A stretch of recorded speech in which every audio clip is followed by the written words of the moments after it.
Sabang Alfa. Sabang Alfa. Terus siapa lagi? Ayo. Yanto sakit. Ya. Terus ini Nabila kemana? Nabila izin telat. Oh, ya. Terus April masuk. Masuk. Ya. Yuk, sebelum kita memulai pembelajaran hari ini, kita berdoa dulu. Yuk, Mbak April, mimpin doa pagi ini. Bismillahirrahmanirrahim. Untuk memulai sekolah pada pagi hari ini, marilah kita membaca doa belajar bersama-sama. Bismillahirrahmanirrahim. Raditu billahi rabban wa bil islami dinan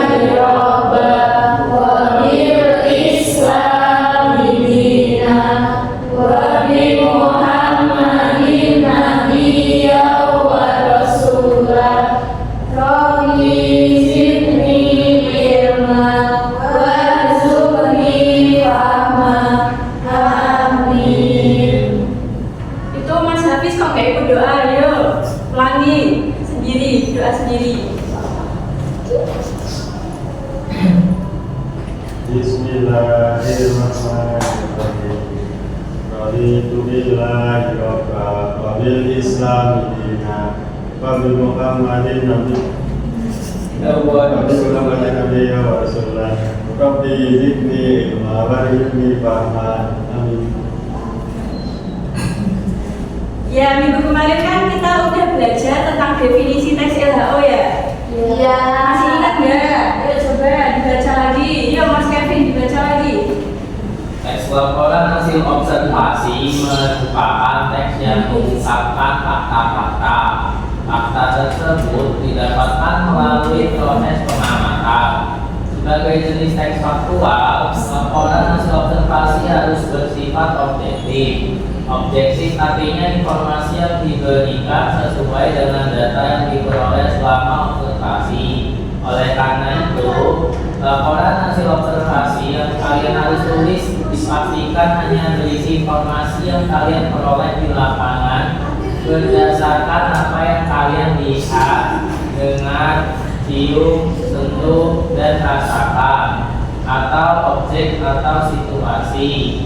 Setelah diadakannya observasi atau penelitian secara sistematis, bahasa yang digunakan dalam laporan hasil observasi adalah bahasa ilmiah. Ya, jadi teks laporan hasil observasi itu teks yang mengandung fakta-fakta. Nah, fakta-faktanya itu didapatkan melalui proses pengamatan. Teksnya itu faktual dan bersifat objektif. Objektif itu kayak gimana? Coba Mbak Alfi, ayo. Teks laporan hasil observasi itu kan faktual dan objektif. Objektif itu kayak gimana? Kalau menurut Mbak Alfi gimana?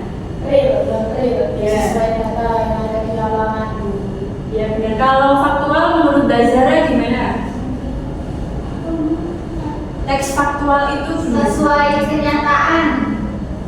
ya, jadi data yang diperoleh selama observasi itu yang benar-benar fakta dan dimasukkan dalam teks LHO.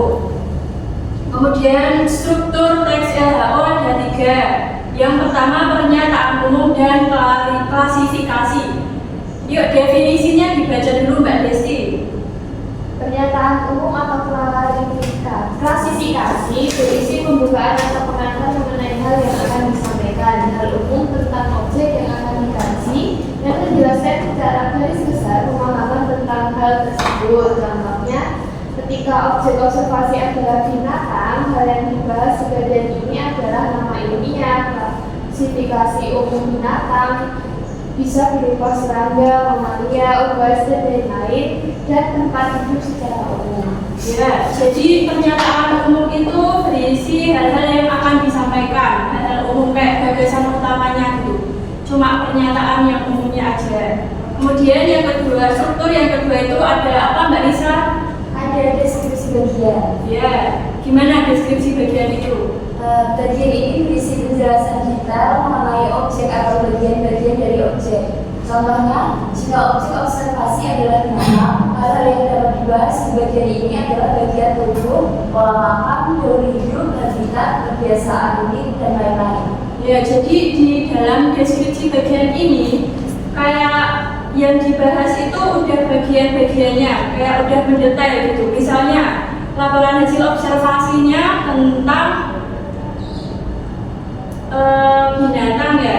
Nah itu jadi dalam deskripsi bagiannya itu terdapat kayak pola makannya, terus habitatnya, terus juga kebiasaan unik binatang tersebut ya. Terus struktur yang ketiga itu apa, Mbak Uli? Deskripsi manfaat atau kesimpulan. Bagian ini menjelaskan manfaat dari objek yang diobservasi baik bagi manusia maupun alam secara umum. Baik, kemudian kaidah. Ada tidur. Ayo Mbak Alfi kok tidur? Tadi semalam tidur jam berapa? 1. Begadang ya? Ya. Ayo Mbak Alfi ulangi baca deskripsi manfaat. Nggak boleh cengengesan, serius. Bagian ini menjelaskan manfaat dari objek yang diobservasi baik bagi manusia maupun alam secara umum. Yo, tadi ada berapa strukturnya yang nggak tahu? 3. Ya, apa saja yang pertama? Kenyataan umum. Lainnya diam dulu, saya mau ngetes Mbak Alfi dulu ya. Yang pertama apa? Kenyataan umum. Ya, yang kedua apa? Nggak tidur lagi loh, yang kedua enggak. Yang kedua apa? Oh, deskripsi. Deskripsi. Oh, bagian isi. Enggak, salah. Ya, tadi apa? Oh, deskripsi bagian. Terus yang ketiga? Deskripsi. Ya, jangan tidur lagi. Mbak April, itu kalau Mbak Alfi tidur dia ngasah. Siap Bu. Yuk, lanjut. Fokus. Materi selanjutnya, kaidah kebahasaan teks LHO. Yang pertama itu kalimat definisi dan kalimat deskripsi. Kalimat definisi itu kayak gimana Mas Hafiz? Gak kelihatan Bu. Maju sini, maju. Yang depan masih kosong kok di belakang. Ayo. Maju dulu.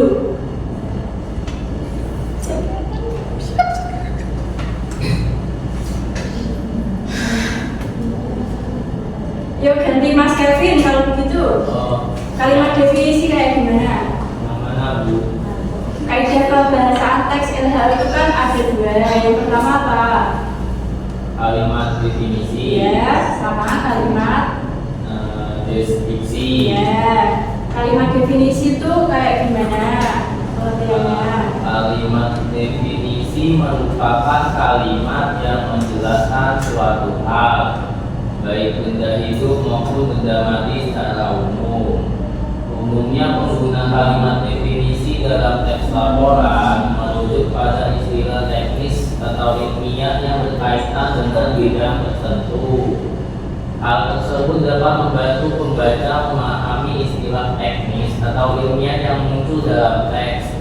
Kalimat definisi biasanya menggunakan vokabular seperti kata adalah, menentukan, yaitu.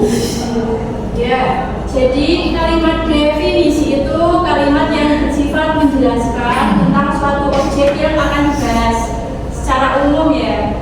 Nah, di sini merujuk pada istilah teknis dan ilmiah yang berkaitan dalam bidang tertentu. Nah, dalam kalimat definisi ini biasanya menggunakan kopula. Kopula itu apa saja, Mbak Zara? Kopula dalam kalimat definisi itu kayak apa saja kata-katanya?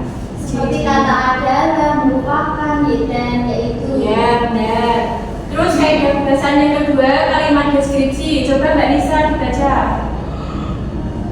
Kalimat deskripsi. Kalimat deskripsi digunakan untuk menggambarkan sifat-sifat atau ciri-ciri khusus atau spesifik dari suatu benda. Kalian dapat menggunakan kalimat deskripsi saat menjelaskan sifat sebuah benda pada pembaca berdasarkan apa yang indera kalian rasakan, sehingga membaca seolah-olah benar-benar melihatnya atau merasakan soalnya sendiri.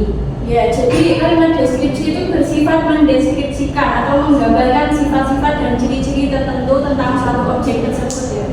Itu berdasarkan indera apa yang kalian rasakan dan pembaca seolah-olah benar-benar melihat dan merasakannya sendiri. Materi selanjutnya tahapan menyusun teks LHO.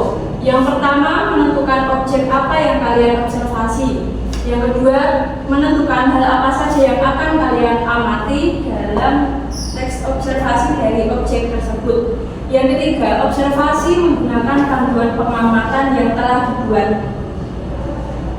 Ini ada contoh teks LHO. Coba dibaca dulu Mbak April.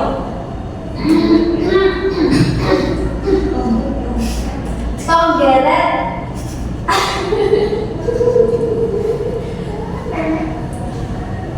Yang serius nama? Tonggeret, ayo lanjut. Konggeret atau cicadijahit.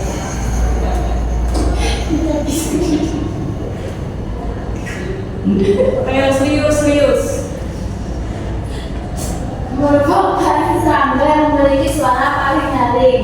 Terdapat lebih dari 2000 jenis konggeret yang hidup di dunia. Itu Mau orang saja siapa? itu lokal. Berdua. Ini yang paragraf saya diam dulu. Jangan rame. Yang paragraf pertama ini termasuk struktur apa? Tadi. Pernyataan. Ya benar Mbak Nisa. Yuk dibaca dulu. Paragraf Ya. pertama tadi. Ya. Lanjut. Setiap jenis konggeret memiliki suara yang berbeda. Konggeret mampu menghasilkan suara nyaring lantaran memiliki timbal yang terdapat dalam perut. Organ itu berupa membran yang dilengkapi dengan otot-otot penggerak. Ketika otot-otot itu bergerak, membran akan bergetar. Getaran itulah yang menghasilkan suara. Suara itu dapat semakin keras karena perut konggeret memiliki rongga udara yang berfungsi seperti amplifier.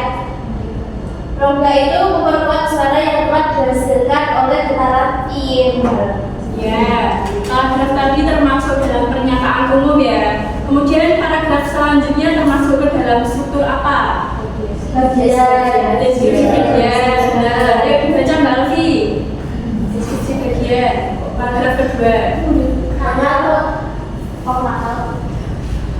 Ada konggeret jantan yang bersuara nyaring.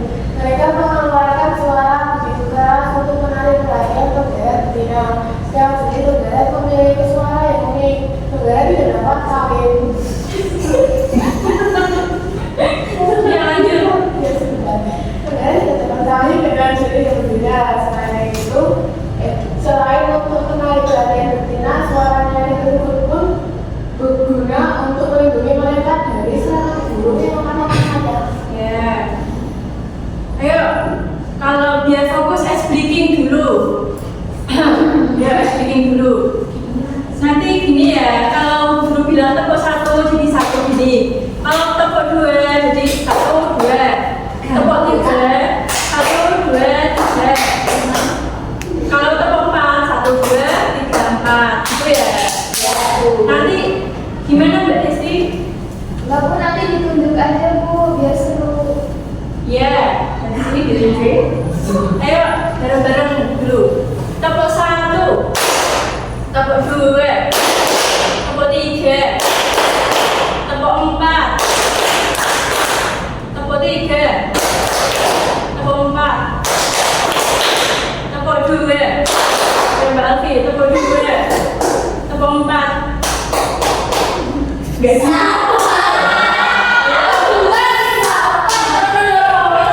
Sini, Mbak Alfi maju. Satukan ke teman-teman. Nangis.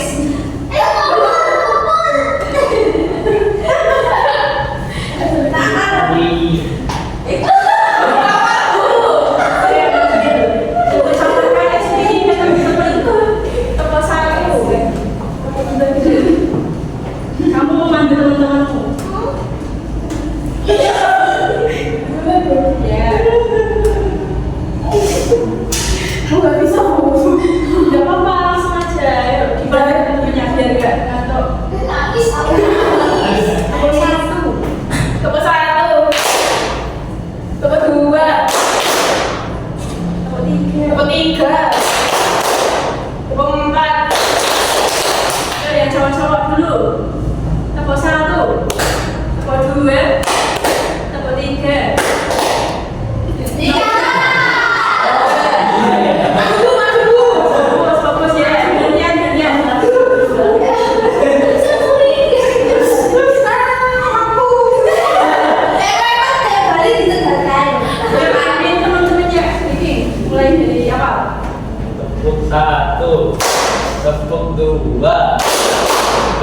3, tepuk 4.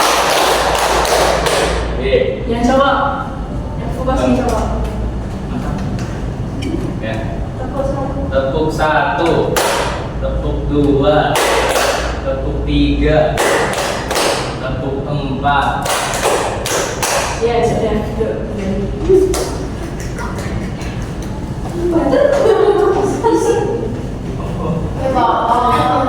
Jadi pembelajaran Maju. Kasih hadiah nggak Bu? hadiahnya minggu depan ya. Ini dikasih tugas dulu aja nggak apa-apa. Kasih tugas. Kamu kok nakal? Gak sopan sama guru kayak gitu. Iya, iya. Sopan. Nanti awas sopan kalau pulang. Ini kan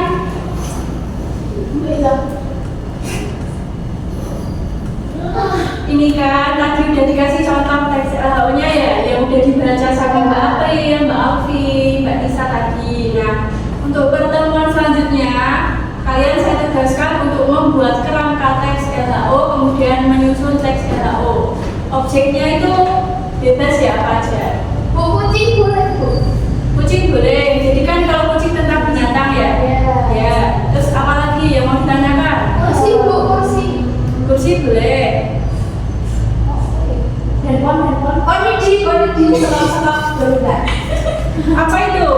Itu yang nanti kita stop itu loh. Masa guru nggak tahu sih? Ya, nggak apa-apa. Didi boleh nggak Bu? Apa itu Didi? Gambarannya Pak Didi. Yang iya. Ya, khusus Zahra sama April boleh nanti bisa kerja sama ya. Itu nanti disusun dalam kerangka dulu sesuai strukturnya. Ya tadi apa saja yang pertama bareng struktur yang pertama apa? Pernyataan.